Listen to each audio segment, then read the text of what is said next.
Mon père Ecclésiaste le disait dans ses réflexions qu'il avait vu comme une espèce d'injustice de la part de celui qui gouvernait. Que la folie occupait les lieux très élevés. La folie occupait les lieux très élevés. Pendant que les esclaves étaient sur les chevaux, le roi marchait par terre. Et par conséquent, tous les fondements de la terre étaient renversés.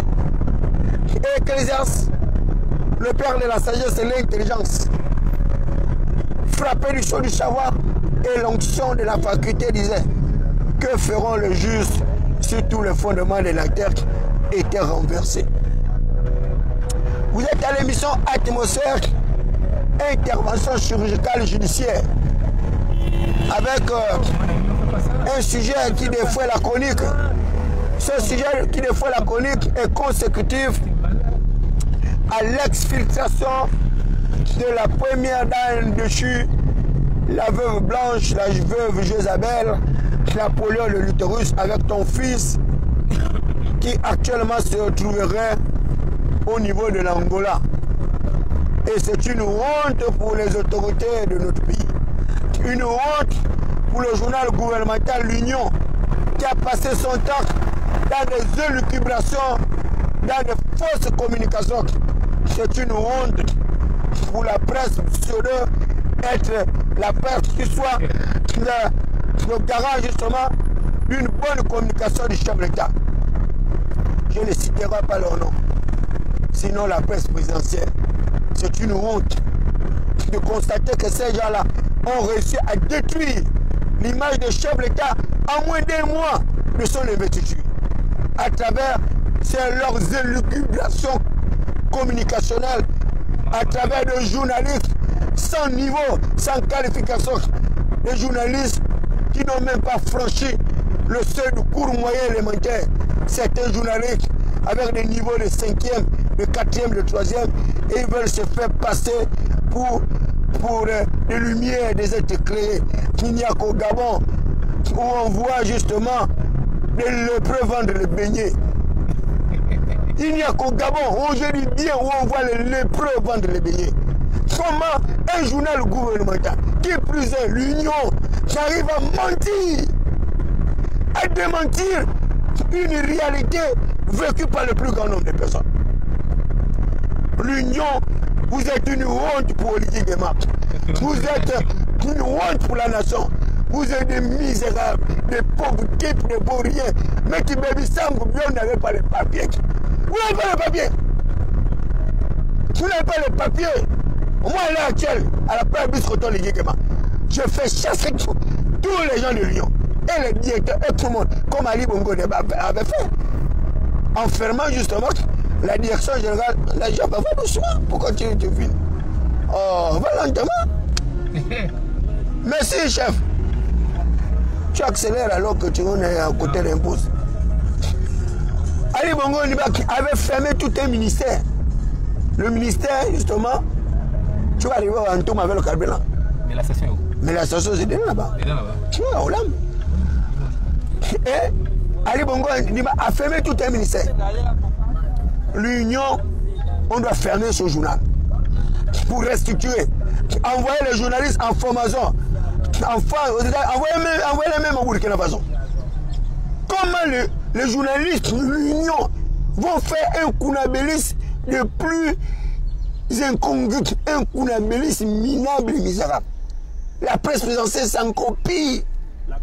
La presse présidentielle qui doit être le levier de la protection de la dignité du chef d'État. La presse présidentielle qui doit être le conducteur de la vision, de la politique du chef d'État. Son impulsion.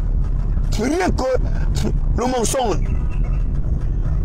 Et moi qui étais consultant sur cette chaîne de télévision gouvernementale, parce que j'ai refusé de faire le Kounabélis, on ne m'invite plus, parce qu'ils ont besoin de savants menteurs qui disent que non, si Olivier Guémard ne se présente pas, on doit on va le porter plainte. Oui, mon frère Mikala. Oui, bonjour, Mikala. Depuis quand tu as mon numéro de téléphone pour m'appeler? Si c'est mon petit frère. Non, c'est un conseil que je te donne. Non, Nicolas, tu m'appelles pas, tu me parles pas. On est sorti du palais, non? Tu avais dit quoi? Que c'est pas moi qui t'ai amené au palais avec Rico Tete. Tu ne m'appelles pas. Vous avez déclenché une guerre. On va aller jusqu'au bout. Tu m'as roulé avec Rico Tete. Avec le secrétaire à la présence. Avec le capitaine au télé. D'accord, le président. Aujourd'hui, tu m'appelles. Je ne t'avais pas dit que le job va vous attraper. Tu m'appelles quoi? Je vais te chasser du ministère du Commerce. On va t'enlever là-bas. Tu ne seras plus conseiller. Tu n'as pas le papier. Tu n'as pas le papier. Toi, Mikala, vous m'avez humilié. Tu m'appelles pourquoi? Tu es qui pour m'appeler? Tu m'appelles pourquoi? Ta bagarre avec Eric Otetek ne me concerne pas. Tu ne m'appelles pas. Allons là-bas. Tu ne m'appelles pas, Mikala. Par respect pour ma personne. Tu as tenté de m'humilier avec Eric Otetek. Voilà, ça sont là-bas. Tu as menti que c'est pas moi qui t'ai amené au palais. Avec Eric Otetek. Tu as menti. Toi, oui, c'est pas moi qui t'ai amené au palais. Tu m'appelles pourquoi? Tu m'appelles pourquoi? Je te dis, je ne veux pas entendre parler de toi. Tu dégages, tu fous le camp là. Tu m'appelles pas. Tu entends? Tu m'appelles pas. Voilà, tu m'appelles pas. Ta bataille avec Eric Otetek, c'est ton problème. Tu ne seras pas le prochain conseiller du ministre du Commerce. Tu seras, tu vas repartir au chômage, vendre les Moutouki. Parce que tu es un vendeur de Moutouki. Un vendeur de la sauvette. Toi, tu penses que la vie, c'est la rigolade. Toi, tu m'appelles après que vous m'ayez roulé en présence du président. Tu as oublié notre lien avec le président. Tu mens. Tu mal parles d'Eric. Eric Otetek, c'est pas lui qui t'a fait obtenir le permis. Eric Otetek n'a pas logé. Eric Otetek n'a pas pris ta part. Lorsque tu étais pourchassé, tu t'es retrouvé en prison. Mikala, pourquoi vous êtes malhonnête comme ça? Tu as le courage de m'appeler moi David Bekouan, que tu as vilipendé partout. Tu vas dire aux gens que Thierry n'aura rien. La présidence est construite parce qu'il ne sait pas ce qu'est. Toi, tu oses m'appeler. Je vais vous faire vivre l'enfer, mon petit. Je vais t'apporter la preuve que c'est moi le père de la réponse. Tu as voulu t'attaquer à moi, non? Je vais te détruire. Tu seras au chômage. Et je vais t'aider à tout perdre. La même manière, vous m'avez tout perdu. Fait tout perdre. Tu étais là. C'est toi qui as demandé au président de la Starlet. Tu parles la voiture d'Eric, pourquoi? Eric a demandé au président la double cabine.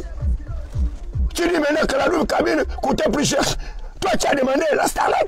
Quand tu as bien lu, le président voulait m'envoyer le car moi, j'ai demandé un TX. C'est une idée. Toi, tu as demandé la Starlet. Tu es malade.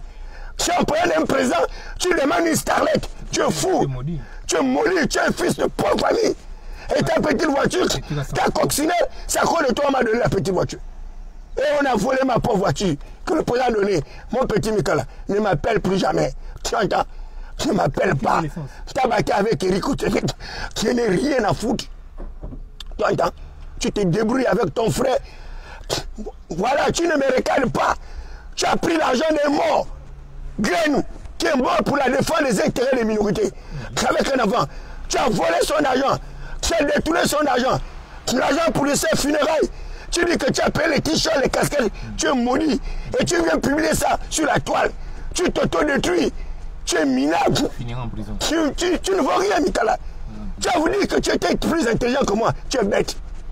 Tu es le plus idiot de tous les bétails de l'humanité. Tu as donné les arguments à tes adversaires. Non, je te parle là, mon ami. Notre discussion là, elle est en direct. Si tu ne le savais pas. On est en direct là. Voilà, il n'y a pas de souci avec. Je ne vais plus discuter avec toi. Donc, va te faire foutre. Tu as dit que tu es fort. Va te débrouiller avec tes gens du palais. Vous m'avez roulé. Tu vas le payer très cher. Toi aussi, tu vas perdre le travail comme Eric Otetek. Je vous avais averti. Je vous avais averti. Avance. Que le Ndjobi va vous attraper. Le Ndjobi va t'attraper. Là, tu ne seras plus conseiller du ministre du Commerce. Parce que tu fais partie des gens qui ont boycotté jusqu'à cette causerie. Et tu entends? Voilà. Tu as boycotté jusqu'à la causerie du ministre du Commerce. Tu n'as pas cru en elle. Tu as fait la campagne du presse béton. Parce que vous êtes ce que vous êtes. Vous pensez que la vie se limite à votre confort personnel individuel. Allez, voilà, je ne discute plus avec toi. J'ai ma causerie, je m'avais. Antoum, ne m'appelle plus jamais. Voilà, ne m'appelle plus jamais. Vous avez dit qu'Oligui, c'est votre ami, c'est votre frère, c'est votre parent, et que moi, je ne suis rien. Tu vas t'acoquiner avec Justine Okogo qui t'a amené au palais. qui va t'accoquiner avec Henri Koté qui t'a amené au palais. Mais je te le dis, Mikala, le Njobi va t'attraper.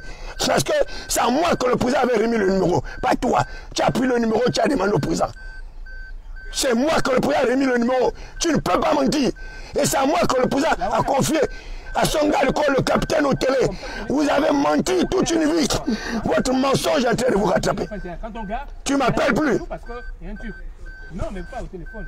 Mais la Java, pourquoi tu cries comme ça? Ça va? C'est quoi? Tu fais les mêmes choses que les Mikala, ces vauriens-là, les filles de Bakati. Là, tu vas vivre là, c'est en direct. Toi, tu ne le savais pas. Tu as nié que non, c'est pas moi qui vous ai amené au palais. Tu viens maintenant m'appeler. La transition est finie. Vous avez fait lire Olivier Nguema. Maintenant, vous allez vivre là. L'heure du compte à rebours. Vous allez vivre là. Je vous ai dit, c'est moi le père de la réponse au Gabon. Vous avez fait la gueule, non? Que vous pouvez défendre Olivier Nguema mieux que moi. Bande de misérables, de déscolarisés, analphabétisés comme vous. Vous n'avez pas les papiers. Mais vous avez bloqué ma nomination. Parce que quoi? Le chef de l'État m'a fait confiance. Et vous étiez témoin. Vous avez nié. Mikala, tu vas vivre l'enfer la semaine. Va rendre l'argent de tout que tu as volé. L'argent de Glenn. Tu es un malotru, un bandit, un brigand. Soit tu peux me parler, toi, Mikala, un vendeur de la sauvette, toi, un vendeur de Mutuki, tu oses me parler, moi, un prince Adouma. Toi, Mikala, tu peux me parler. Un ignare, il était comme toi avec Eric. C'est pas vous qui avez déclenché la bagarre, là. C'est pas vous. C'est pas vous qui m'avez fait traiter pour le plus idiot, le plus de menteur sur la toile. Même les membres du cabinet du président ne m'ont pas pu rectifier la réalité. Maintenant, la transition, c'est maintenant que la transition commence. C'est là que vous allez voir le vrai visage de David Biakoma. Ma mutation, je voulais vous apporter la preuve que moi je suis un prince Adouma. Je suis le prince qui me mettre toutes les politiques de riposte, le politique d'eniglement, le politique de contentement. Je quitte la réponse graduée. Là, je vais rentrer maintenant dans la pétrosphère. C'est plus l'atmosphère. Mon frère Mikalak, tu es mort en guerre. La semaine là, tu es au chômage. Tu reviens au quartier, à Petit Palais là où nous avons grandi. Et je connais ta famille. Toi, tu n'as rien. Tu vas te renseigner sur la famille Sam Zé Gabriel. Sur la famille Foumé Sam. Je n'ai jamais été dans le confort. C'est ma mère qui n'avait rien. Mon côté familial fin. J'avais le minimum pour vivre. J'avais le minimum pour me scolariser. J'avais le minimum pour faire les bonnes études. Mais mon père était communautaire. Il a aimé mes cousins mieux que moi. Je le rappelle le conjugal à l'étranger. Mais Mikala, moi je mène les batailles d'affirmation. Je ne mène pas les mêmes batailles que vous. Vous êtes des mendiants. Vous avez fait allégeance à Nourine Bongo. Vous avez fait allégeance à Sylvia. Vous avez fait allégeance à toutes ces villes personnes. Les fils des palais, des faubourgs, des quartiers mal famés, des pays industrialisés. Vous m'avez vu faire allégeance à ces gens-là. Jamais. Moi, je suis un insoumis. Je suis un insoumis. Je ne me déculotte pas. Il y a la noblesse dans la pauvreté. Il y a la noblesse dans la pauvreté. Vous êtes misérable. Tu as eu 1 300 000 francs devant moi. Le président, il t'a donné le montant devant moi. Le président m'a mis le montant qui gagne 8 hommes. Moi, j'ai mis le nom d'Eric Kotété. Tu étais témoin. Parce que vous ne connaissez rien. Toi, tu as pris où? Tu as travaillé dans quelle administration? Pour mériter le poste de conseiller du ministre du Commerce. Tu étais là. Le président allait jusqu'à vouloir me mettre conseiller du ministre des Affaires étrangères. J'ai refusé. Tu étais témoin. Ta soeur Justine Le Congo, qui est devenue muette, communicable, qui nous a amenés au palais. Elle était témoin. Elle n'a pas été capable de défendre ma nomination jusqu'à aujourd'hui. Parce que vous êtes méchants. Et votre méchanceté là, vous allez la payer très cher cette année. À peine Olivier Nguema vient d'être élu, vient d'être, je ne sais même pas, investi. Vous avez créé un autre scandale. La libération de Sylvia Bongo. Avec Nourdine, avec les autres. N'est-ce pas vous qui avez voulu tromper le peuple, le tourner en dérision, alors que tu étais là. Quand j'ai dit au chef de l'État, quand il voulait m'envoyer en diplomatie, tu étais là témoin. J'ai dit, monsieur le président, je ne peux pas aller en diplomatie. Vous devez légitimer le pouvoir. Et je sais que vous serez candidat. J'ai le quartier généraux.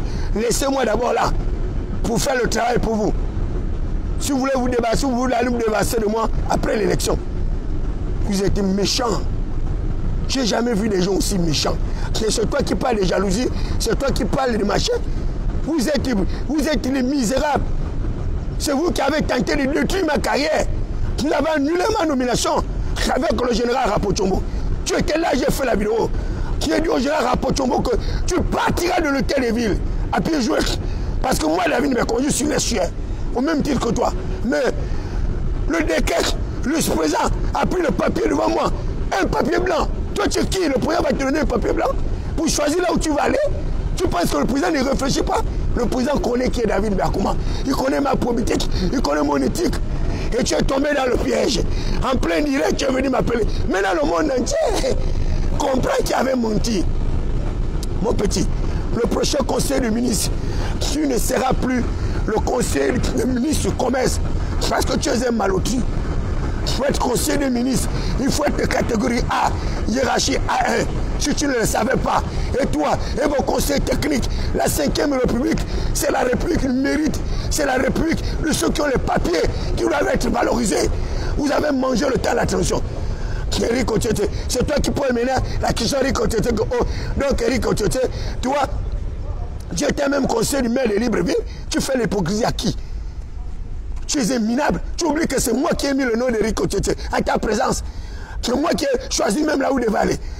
Qui avait le montant 1 800 000 francs. 1 800 000 fois 10 mois. Eric Otiete a mangé 18 millions. Moi, je n'ai même pas mangé 100 francs. Je n'ai pas mangé 100 francs. Mais je vous dis que vous m'avez tourné en dérision. Mais je vous dis, vous ne me connaissez pas. Je suis un mutant, un gitan. Je suis une capacité de mutabilité, de nuisibilité que vous n'imaginez pas. Moi, j'ai tout perdu dans ma vie. J'ai perdu ma mère, qui était tout pour moi. Lorsque je vous dis que j'ai pleuré lorsque j'ai salué Hillary Clinton au Ghana, lorsque j'ai salué Nicolas Sarkozy, lorsque je suis allé prendre les lettres écrasées avec l'ambassadeur, je suis en limousine avec les motards, les galcors, je pleurais ma mère. Je pleurais ma mère. J'ai tout perdu. La vie m'a tout arraché. Mais vous ne pouvez pas m'arracher ma dignité. Jamais. Même le prince béton ne peut pas voler ma dignité. Il n'a pas été capable de me protéger. Il n'a pas été capable de respecter ses instructions, ses orientations, ses obligations. La parole d'un chef d'État est une loi. Elle a un caractère exécutoire. Oligui n'a pas pu respecter sa propre parole à mon égard. Il m'a vendu à la jachère pour s'accroquiner à des misérables que vous êtes, des incapables, qui ne sont pas capables de défendre le chef d'État. Pendant que je me battais sur le plateau avec un Koulou Pascal qui défendait les sanctions contre l'Oligui. Vous étiez où? Moi, j'ai défendu le chef d'État contre les sanctions de l'Angola. C'est les mêmes Angolais qui ont exécuté Ali Bongo Ondimba avec Nourik, avec l'ensemble des autres personnes. Vous avez dit que vous pouvez vous passer de mon leadership. Moi, je vais vous apporter la preuve que moi, David Mbakuma, je suis le meilleur, comme je vous ai toujours dit, que je suis le meilleur de vous tous. Et je vais faire exploser la toile. Je vais faire exploser mon audimat. Là, je suis sur Facebook, sur YouTube. Maintenant, je vais rentrer dans TikTok. Récupérez ma vidéo. Coupez-la. Transportez-la. Mettez-la partout. Publiez-la partout. La semaine là, Nicolas doit repartir au quartier. Nicolas doit repartir au quartier. C'est un vendeur à la Cévette, un vendeur de Moutouki. Eric est reparti au quartier. Il peut faire semblant de voyager. Les 1 800 000 ans, c'est avec effet immédiat. Il ne peut plus les obtenir. Et quand tu dis qu'Eric a dit qu'il va porter plainte à la mairie, Eric connaît quelle procédure judiciaire. Il a pris où? Il n'a même pas un certificat d'études primaires élémentaires. Un certificat d'études primaires indigènes. C'est une institution comme la mairie qui va porter plainte. Il a eu la mairie, il a eu quel décret? Lorsque vous avez nié que c'est moi qui vous ai amené. Mais allez-y sur Justine Le Congo, qui vous a dit que c'est elle qui est la maîtresse du palais, puisque c'est elle qui vous a amené. Mais je vous ai apporté la preuve. À travers un courrier où j'ai fait une demande d'audience au chef d'État. Ça, vous le saviez. Je vous ai apporté le courrier où je faisais des relances. J'ai même écrit à lui, je m'en fous sur l'exécution de l'élection au chef d'État. Vous avez cru que j'étais un idiot. Je suis plus intelligent que vous. On m'appelle David Mbakuma. le minotaure de la baie de cochon, la voix des sans-voix, la cristallisation des aspirations légitimes du peuple souverain, le garant de toute légitimation du pouvoir, frappé du sol du savoir et l'onction la faculté. C'est vos serveurs divinement électrifiés. Je suis le plus intelligent de vous tous. Dans tout le Gabon, je suis compté parmi les plus intelligents. Je ne parle pas des plus diplômés, je parle des plus intelligents. Parce que l'intelligence est une faculté de l'esprit. L'intelligence est un explosif, un détonateur, un catapulteur. Je vais vous détruire. De la même manière, vous avez voulu me détruire. Je vais vous détruire. Parce que le Njobi de mon père Anjoua a commencé à marcher. Le Njobi de mon père Loba a commencé à marcher. Le Njobi de mon père Mbelakouma a commencé à marcher. Le Njobi de mon père Manungu a commencé à marcher. Le Njobi de ma mère Ngounou Marceline, une veuve, sage-femme abandonnée par mon père qui a survécu en m'achetant des cahiers de scolarité. Moi, David Mbelakouma, sorti d'un bas-quartier, chargé de mission du ministre des Affaires étrangères. Jean-Pingo Kokavis, Premier ministre. Moi, David Mbakouman, je suis sorti de Bakatier, premier secrétaire chancelier, régisseur d'ambassade. Et c'est moi que vous avez fait passer pour un ignare, un idiot. Moi, David Mbakouman, qui a abandonné l'université, avait plus de 20 ans. Et je suis sorti parmi les meilleurs. 12,89, le premier à peine 13. Avec les Master 2, j'ai pu les battre avec le Master 2. J'ai pu les battre avec leur doctorat. Je suis le meilleur consultant de Gabon 24, mais par jalousie, avec des journalistes semi-lettrés, avec des niveaux de 4e, des niveaux de 5e, ont tout fait pour empêcher David Mbakouman de soutenir, d'aider le chef d'État. Parce qu'ils ont cru, bon, justement, leur escroquerie, tatuerie, une bande des escrocs, des ignares, des journalistes, avec des niveaux de 4e, qui veulent moi, David Mbakouman, me réduire à la misère, la mendicité. Je vous dis que la bataille là, je vais vous payer, je vais vous faire payer très cher. J'ai horreur de l'humiliation. Parce que moi je ne m'humilie pas. Un prince ne se prosterne pas. Un prince on ne l'humilie pas. Mais vous avez humilié les Guinguema. Maintenant là, venez répondre. Venez répondre. Ils sont des milliers qui se moquent du chef de l'État, qui l'insultent partout. Venez le défendre. Moi, je ne le défendrai plus, Olivier Guéma. Parce qu'il m'a trahi. Et au même titre que vous qui m'avez trahi, allez chercher d'autres concepteurs de vos politiques de riposte pour soutenir le chef de l'État. Je ne soutiens pas les gens qui ne reconnaissent pas la valeur des gens. Je suis une valeur. Il y a la noblesse dans la pauvreté. Donc, allez vous faire foutre avec votre argent. Bande de misérables, vauriens que vous êtes. Zigoto.